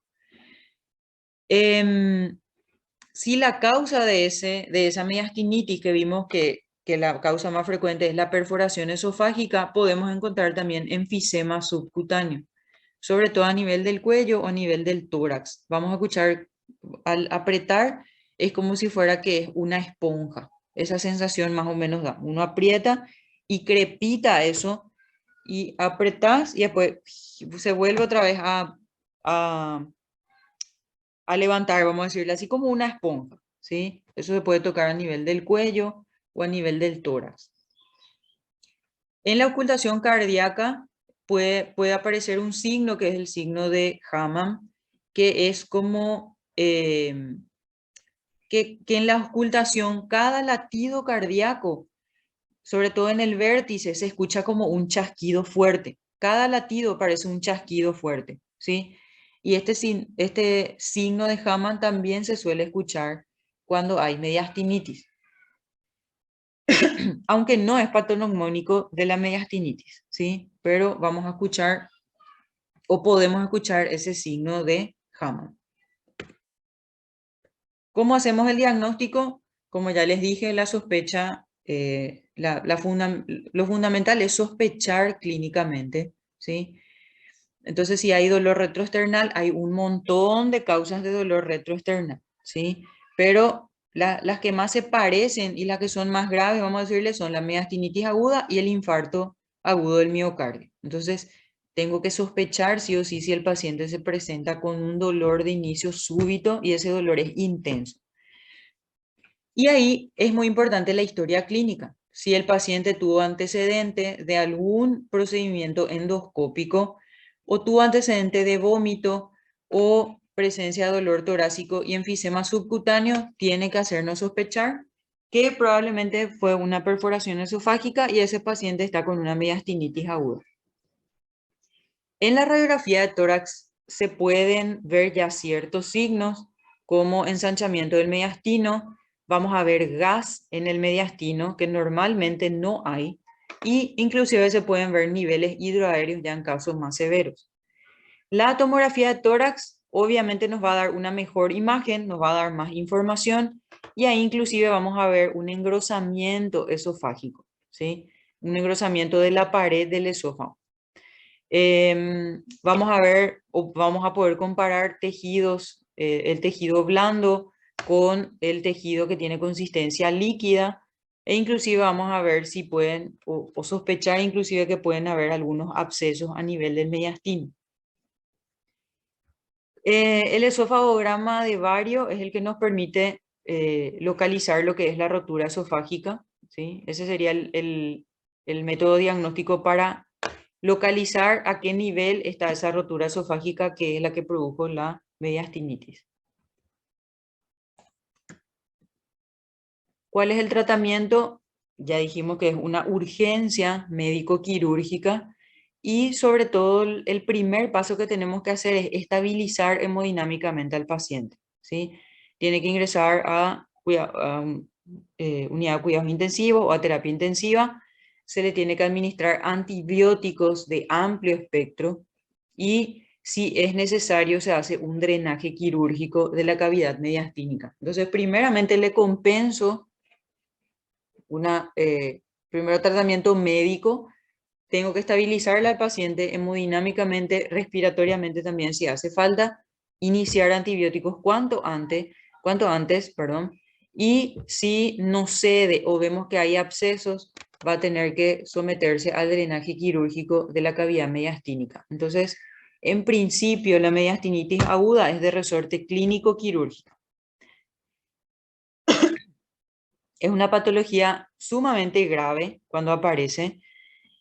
El pronóstico es, vamos a decirle, reservado hasta bien no se estabilice al paciente hemodinámicamente y no se resuelva la causa que produjo la mediastinitis. Entonces, cuanto antes tenemos que iniciar tratamiento antibiótico y compensarle hemodinámicamente al paciente. Pero es una patología sumamente grave. ¿Cuándo es más grave o cuándo tiene peor pronóstico? Cuando no sospechamos luego del diagnóstico y por ende no podemos administrar el tratamiento rápido y precoz. Entonces la infección va a ir avanzando, ese paciente va a seguir febril, va a estar séptico. Por más de que le empecemos antibiótico y haya abscesos, no vamos a poder llegar bien a la zona. Entonces tenemos que sospechar del diagnóstico y instaurar el tratamiento médico-quirúrgico cuanto antes. ¿Sí? ¿Cómo se puede complicar eso? Se pueden formar fístulas con el pulmón, con el bronquio, con la cavidad pleural y eso va a ir invadiendo la infección en diferentes órganos. O sea que Eso se puede complicar con fístulas a los órganos que están alrededor y ahí el pronóstico es sumamente más ominoso. Casi el 50% de los pacientes que se les diagnostica mediastinitis aguda fallecen, ya sea por sepsis o por un shock séptico.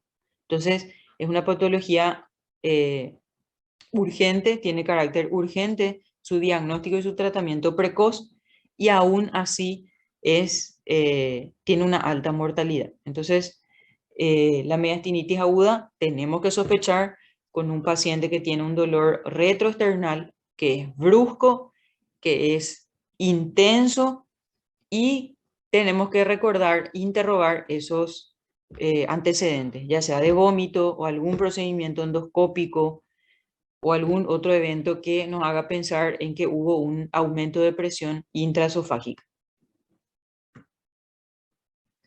Como hay una mediastinitis aguda, tenemos que tener como patología también una mediastinitis crónica. Es una enfermedad sumamente rara luego, por suerte también, ¿verdad? Y sobre todo se ve asociada a ciertas enfermedades granulomatosas o a ciertas enfermedades fibrosas o ciertas enfermedades crónicas que producen fibrosis finalmente del mediastino, una fibrosis progresiva. Entonces se pueden ver en ciertas infecciones crónicas sobre todo. Y es sumamente raro, pero también se describe, ¿sí? La mediastinitis crónica. Algunos ejemplos de mediastinitis crónica, está la mediastinitis granulomatosa, que se puede ver en infecciones crónicas, la tuberculosis nuevamente acá como probable causa de eso, ¿sí? Por suerte no solemos ver, yo la verdad que nunca vi una mediastinitis crónica, y están las otras causas de fibrosis mediastínica que pueden ser fármacos, que es la metisergida, que en realidad ya se sacó, ya no se utiliza este medicamento, ya se sacó de plaza. Puede ser por silicosis, ¿sí? Que ya era una patología que habíamos visto, que está dentro de las patologías o de las enfermedades fibrosantes del pulmón. Se puede ver en sífilis, se puede ver en pacientes que recibieron radiación, ya sea por tumores en tórax o tumores en cuello. Entonces, esa radiación puede provocar una mediastinitis crónica y tumores malignos, ¿sí? Entonces, hay también mediastinitis crónica, es una enfermedad sumamente rara y puede ser causada o por infecciones o por fármacos o por radiación.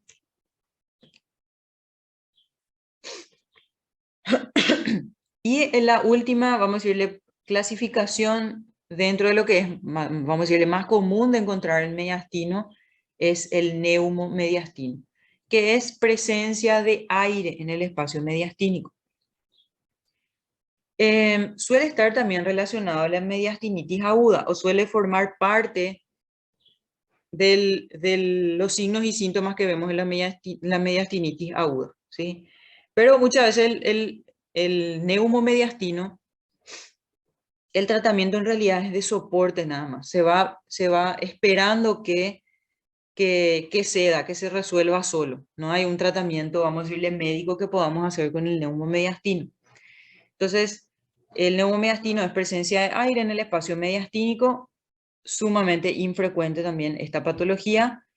Afecta sobre todo a varones jóvenes de 20 a 30 años, y el aire del mediastino suele provenir, de los pulmones, de las vías aéreas, o sea, con alguna perforación a nivel del bronquio o a nivel de la tráquea o con fístulas traqueales o con perforación del esófago o aire que venga del cuello o del abdomen. Entonces, aire que venga de alguno de estos órganos puede afectar el mediastino y acumular aire en el espacio mediastínico y por ende ser un neumomediastino. ¿Cuáles son las causas? Otra vez, en primer lugar, le tenemos acá a la rotura esofágica, a la rotura del esófago, que es por vómitos intensos, que era el síndrome de Boerhaave, que es la causa más frecuente de ruptura del esófago. Vimos que también pueden haber otras causas, ¿sí? Las maniobras de Valsalva, sobre todo durante el parto, o inhalación de cocaína, esto es realmente lo más frecuente en jóvenes, ¿verdad? Por inhalación de cocaína puede haber neumomediastino. Maniobras de respiración profunda durante el ejercicio, esto en realidad es muy poco frecuente, pero se describió. O personas asmáticas durante las crisis. ¿Por qué? Porque hay atrapamiento aéreo en el pulmón, entonces ese aire que proviene del pulmón puede pasar al mediastino y producir un neumomediastino, muy poco frecuente también. Traumatismos cerrados, esta es una de las causas más comunes, ya sea traumatismo cerrado de tórax, donde se afecte el pulmón, o donde se afecte el esófago, o donde se afecten los bronquios. Entonces en todos los traumatismos puede haber escapada de aire o fuga de aire que va hacia el mediastino. La ruptura de la tráquea o los bronquios principales, sobre todo relacionados a procedimientos de broncoscopía. Muy poco frecuente también, por suerte. Bueno, y acá, ¿qué les llama la atención o qué ven en la imagen? La flecha luego ya nos ayuda, ¿verdad? Ya no... Con copiatín estas fotos.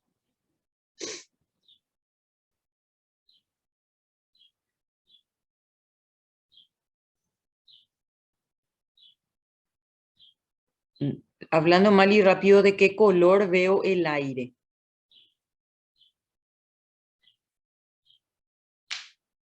En la radiografía y en la tomografía. Negro, doctora. Radio lúcido. Negro, radiolúcido. Muy bien. Entonces, ¿qué ves ahí?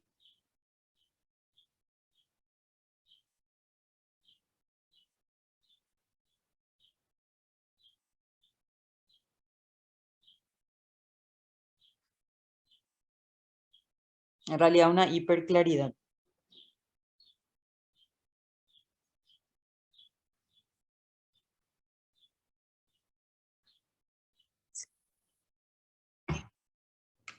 Acá si ustedes ven una línea que es más hiperclara, ¿sí?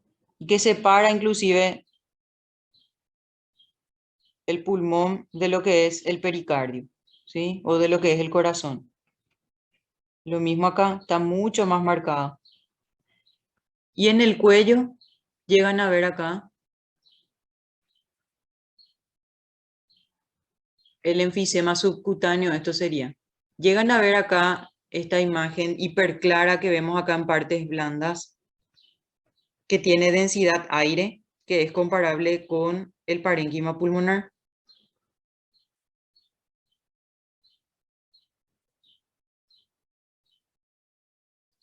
Entonces acá tenemos enfisema subcutáneo a nivel del cuello. En realidad veo solamente acá del lado derecho, del lado izquierdo no veo, pero acá veo enfisema subcutáneo del lado derecho a nivel del supraclavicular. Después hay una línea o una hiperclaridad paracardíaca, y esto es muy sugerente de neumomediastino, ¿sí? Y en la tomografía vemos lo mismo. Acá vemos aire en lo que sería partes blandas. Lo mismo acá. Lo mismo acá, que esta sería la región del cuello. Esta es la tráquea. Acá vemos los vasos del cuello. Y vemos todo una densidad hiperclara que está disecando prácticamente las estructuras que vemos a nivel del cuello. Lo mismo acá. Ya estamos en mediastino.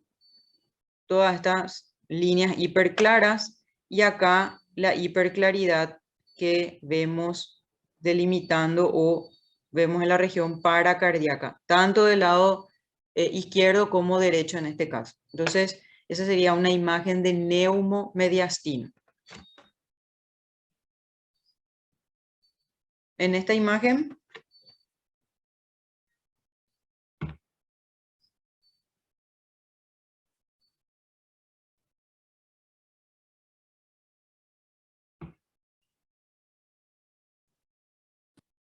Y lo mismo, doctora. El enfisema subcutáneo y por debajo la hiperclaridad paracardíaca. Paracardíaca y acá, esto sería paracardíaco. ¿Y esto?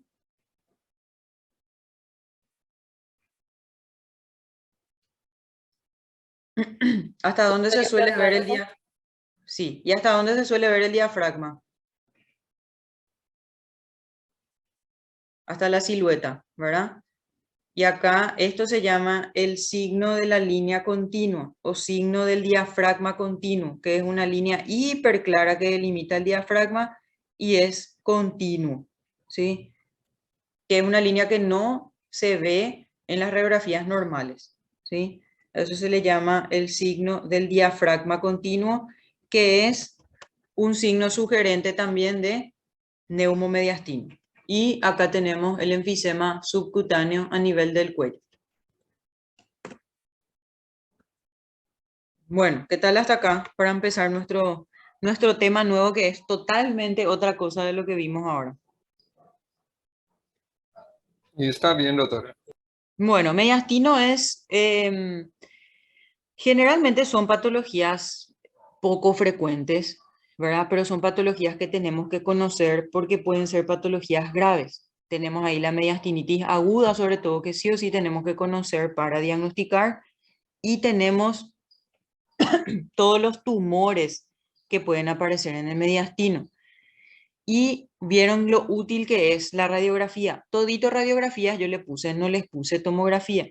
Obviamente cuando vemos alguna imagen que nos llama la atención y que queremos delimitar mejor, que nos hace sospechar que es una masa o un nódulo, vamos a pedir una tomografía y la imagen va a ser mucho más clara y nos va a dar mucho más datos, ¿sí?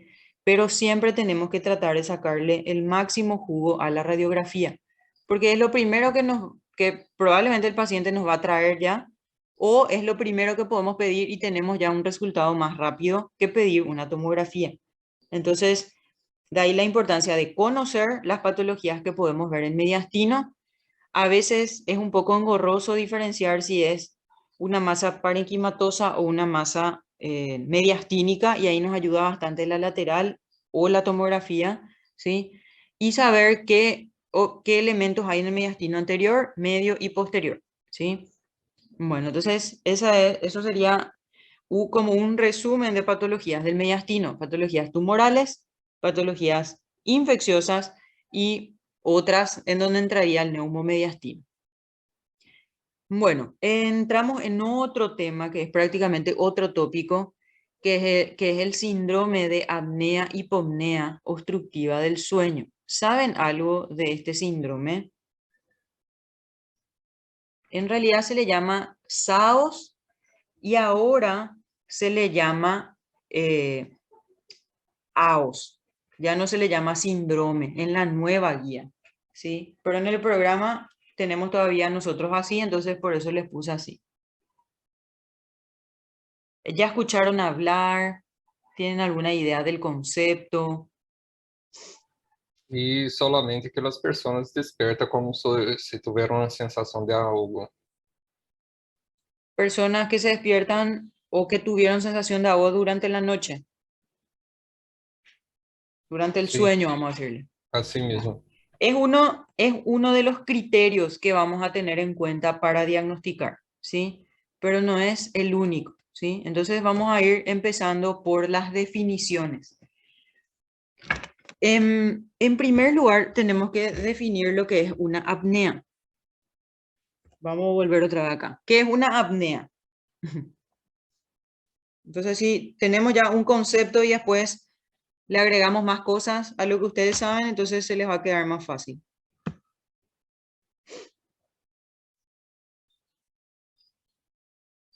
¿Qué es apnea?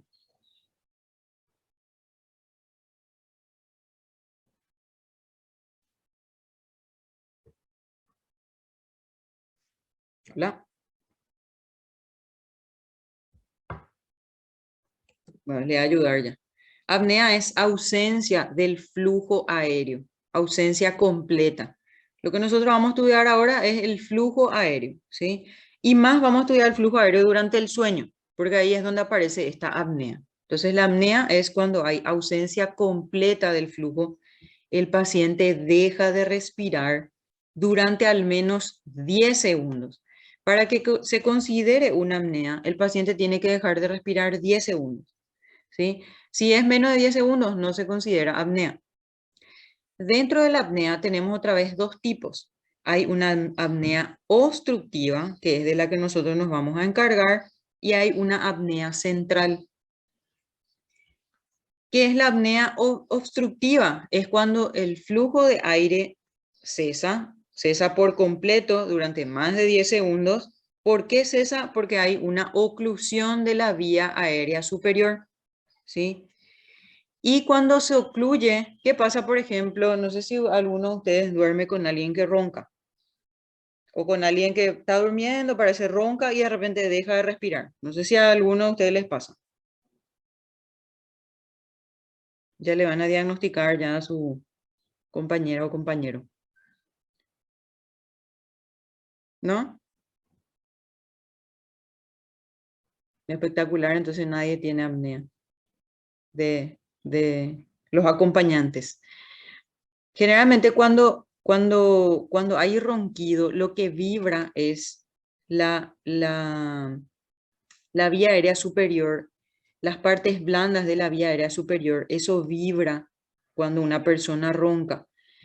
Y hay un momento en que la persona deja de roncar y como durante el sueño está toda relajada la musculación, la vía aérea superior colapsa, entonces cierra la orofaringe y no hay paso de aire. ¿Qué pasa? La persona deja de respirar y al dejar de respirar, el cerebro después envía una señal de que hay que volver a respirar. Y es ahí cuando la persona se despierta y tiene unos movimientos tóraco-abdominales. Como que hace una respiración profunda otra vez, que es lo que me dijo el compañero. Como si fuera que se despierta como si fuera que se está ahogando, ¿sí? Entonces, que es más o menos eso, ¿sí? Hay un flujo, un cese del flujo del aire, por ende, el cerebro le despierta a la persona y provoca movimientos tóraco-abdominales para que la persona vuelva a respirar otra vez, ¿sí? Entonces, esa es la apnea obstructiva. Cesa el flujo de aire, ¿por qué? Porque hay una oclusión de la vía aérea y hay movimientos tóraco-abdominales durante la apnea. ¿Para qué? Para que la persona vuelva a respirar otra vez. ¿Qué es la apnea central? Cuando el problema está a nivel central, ¿sí? Cesa el flujo de aire, pero en este caso hay una ausencia transitoria del impulso ventilatorio que envía el cerebro. Y por ende, no hay movimiento tóraco-abdominal.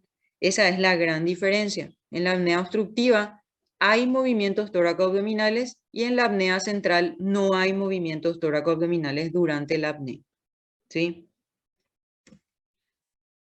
Si ahora, como ya dijimos, la apnea es el cese del flujo aéreo, el cese total del flujo aéreo durante más de 10 segundos.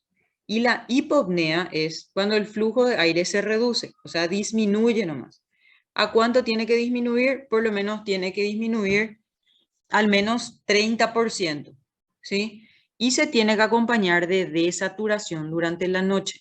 Entonces, si el flujo de aire, todo esto nosotros vamos a evaluar o vamos a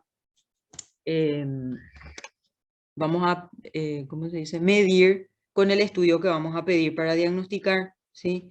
Entonces la hipopnea es cuando el flujo se reduce por lo menos un 30% y hay desaturación de por lo menos 3%, ¿sí? O hay microdespertares en el electrocardiograma. A eso se le llama una hipopnea. ¿Qué es lo que nosotros vamos a sacar de la apnea y de la hipopnea? Un índice. Vamos a dividir el número de apneas dividido el número de hipopneas y eso vamos a dividir, en realidad vamos a sumar la apnea y la hipopnea y vamos a dividir las horas totales que el individuo durmió, las horas de sueño. Y eso nos va a dar un índice de cuántas veces la persona dejó de respirar y cuántas veces disminuyó el flujo de aire en la respiración. Todo esto nos da ya el resultado del estudio, ¿sí? Pero son conceptos que tenemos que conocer para ir entendiendo qué es lo que va pasando. Entonces, una vez que ya definimos qué es apnea y qué es hipopnea, Ahora vamos a definir lo que es SAOS, ¿sí? O el síndrome de apnea-hipopnea obstructiva del sueño. Es una enfermedad que es secundaria a episodios repetidos de obstrucción de la vía aérea durante el sueño. Entonces la vía aérea es la que se ocluye, por ende no pasa el aire y eso se va repitiendo. La persona ronca, deja de respirar, se despierta otra vez, vuelve a empezar a roncar, deja de respirar, se vuelve a despertar y así sucesivamente. Es como un círculo vicioso. Entonces son episodios repetidos de obstrucción de la vía aérea durante el sueño. ¿Qué es lo que hay en esos episodios de obstrucción aérea? Hay apneas, que dijimos que es ausencia total del flujo, y hay hipopneas, que dijimos que es disminución del flujo aéreo. La existencia de el cuadro clínico compatible con apnea y hipopnea del sueño. En realidad el cuadro clínico o el síntoma más sugestivo de apnea obstructiva del sueño es la somnolencia diurna excesiva. ¿Qué pasa si el paciente toda la hora se despierta? No tiene un sueño reparador y por ende al día siguiente se levanta con cefalea, se levanta más cansado de cómo se acostó a dormir y tiene somnolencia durante el día. No puede trabajar, no puede manejar, se duerme en el semáforo, no se puede concentrar. Muchos pacientes, inclusive cuando uno le habla, se duerme en las consultas que son de la mañana. Entonces, el síntoma cardinal del síndrome de apnea obstructiva del sueño es la somnolencia diurna excesiva, que no sea explicada por otra causa, ¿sí? No es que tuvimos guardia nomás y tenemos sueño, al día siguiente ya tenemos SAO, ¿sí? Que no sea explicado por otro tipo de hipersomnolencia, ¿sí? Y en el estudio tiene que haber un índice de apnea-hipopnea mayor a 5. El índice de apnea-hipopnea era que sumábamos el número de apneas, el número de hipopneas y dividíamos las horas que durmió el paciente. Esto es de la guía nueva, que es de la guía de la Asociación Americana de los Trastornos del Sueño. Y acá simplemente tenemos todas las definiciones que habíamos hablado anteriormente, ¿sí? Esto les dejo como para que ustedes lean y se asocien un poquitito con los términos, ¿sí? Pero en realidad lo que quiero que se acuerden es esta definición del síndrome de apnea y hipopnea del sueño, que es un índice de apnea respiratoria mayor a 5, asociado a ¿qué? A somnolencia diurna excesiva, que dijimos que era nuestro síntoma cardinal, y que no se explique eso por otras causas, ¿sí? Y dos de los siguientes, asfixias repetidas durante el sueño, y esto generalmente la pareja o la persona que duerme con el paciente te cuenta. Yo de repente veo que él deja de respirar o ella deja de respirar, entonces generalmente esto cuentan los familiares o la pareja o el esposo o con quien duerman, ¿verdad? Que deja de respirar el paciente. Los despertares recurrentes durante el sueño, esto también se puede ver o se puede percibir. La percepción del sueño no reparador es cuando el paciente te dice que durmió, en teoría, durante la noche, pero que se despierta más cansado y por ende durante el día está cansado y fatigado y tiene dificultades para concentrarse. Esto es, vamos a decirle, lo último que salió de lo que es para el diagnóstico y tratamiento del síndrome de apnea y hipopnea del sueño.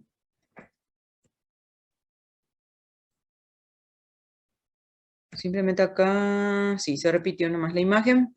Bueno, ¿cómo está causado esto o cuál es, vamos a decir, el mecanismo fisiopatológico del síndrome de apnea hipopnea obstructiva del sueño? Es el colapso de la vía aérea superior.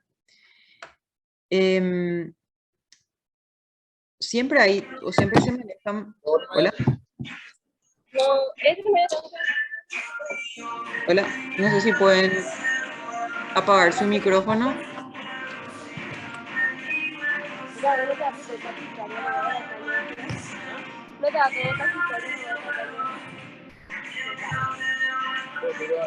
Guillermo, no sé si podés apagar tu audio, por favor. Guillermo,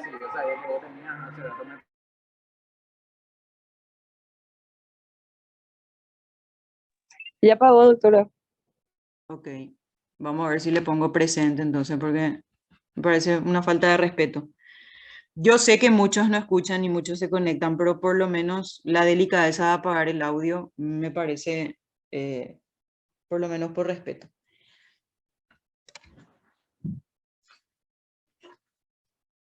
Bueno, la patogenia en sí dijimos que es el colapso de la vía aérea, y dentro de lo que es la vía aérea se van manejando presiones. Hay una presión faríngea, hay una presión a nivel de lo que es toda la parte de vía aérea superior. Entonces, todas esas presiones se van manejando o se van manteniendo a medida que el paciente va entrando en las fases del sueño. ¿Sí? Hay distintas fases del sueño. Hay primero un sueño superficial, después hay un sueño que se llama REM, en donde ocurren los movimientos respiratorios, perdón, los movimientos oculares rápidos, que es el sueño profundo y es en donde generalmente se sueña, ¿verdad? Entonces hay diferentes partes otra vez del sueño, ¿sí?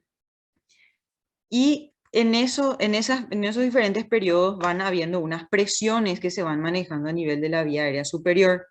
Entonces, esas presiones muchas veces no pueden ser mantenidas por los músculos de la faringe o por los músculos de la vía aérea superior. Hay músculos dilatadores y hay músculos abductores, o sea, músculos que cierran. Y siempre tiene que haber un equilibrio entre esos músculos para mantener abierta la vía aérea superior. Hay ciertos trastornos anatómicos que pueden hacer colapsar la vía aérea superior. Por ejemplo, macroglosia, o sea, el paciente que tiene, hay pacientes con síndrome de Down, por ejemplo, que tienen la lengua más larga y más ancha o más gruesa, y ellos, por ejemplo, tienen también tendencia a esta patología por una oclusión de la vía aérea superior. O hipertrofia amigdalar, como ustedes saben, muchos pacientes que roncan o son roncadores tienen una hipertrofia amigdalar, y también los pacientes obesos, porque en los pacientes obesos, además de que hay una presión de lo que sería la presión intraabdominal sobre el pulmón, puede haber también acumulación de grasa retrofaríngea. Entonces, eso también son alteraciones anatómicas que pueden afectar lo que sería este equilibrio en mantener abierta la vía aérea superior. Bueno, Doctora, ¿te sí, puedo hacer una consulta? Entonces, decime. ¿esta patología estaría más presente en la adultez o es algo como que viene ya de congénito, que uno ya está predispuesto ya a desarrollar? O sea, son patologías, viste que tienen, vamos a decirle, varios puntos tiene la patogenia, ¿verdad? Hay pacientes, vamos a decirle, en un principio, esta patología del síndrome de apnea obstructiva del sueño se relacionaba solamente con pacientes obesos. O sea, era una patología solamente de pacientes obesos. Pero se vio que pacientes que no tenían ni obesidad o inclusive no tenían ni sobrepeso, también podían tener esta apnea obstructiva del sueño. Y fue ahí en donde se fueron estudiando todas estas causas anatómicas también. O sea, hay pacientes que tienen, por ejemplo, hipertrofia amigdalar o hipertrofia de cornete, o sea, alteración de lo que es la vía aérea superior, y pueden tener síndrome de apnea obstructiva del sueño, porque finalmente lo que colapsa es la vía aérea superior y no llega suficiente aire al pulmón, ¿sí? Entonces, anteriormente se le relacionaba solamente con la obesidad, pero ahora se vio que está relacionado a otros factores anatómicos también. Entonces, no hay nada certero de que se pueda hablar de una predisposición genética o de que se pueda hablar solamente que se ven adultos. En realidad ahora se le está estudiando inclusive a los niños, y a los niños también se les hace el estudio. O sea que ahora se abrió más, vamos a decirle, el pool de pacientes a los cuales se le estudia esta patología, ¿sí? Entonces no hay mucho componente genético, ni no hay mucho componente relacionado a la edad, ¿sí?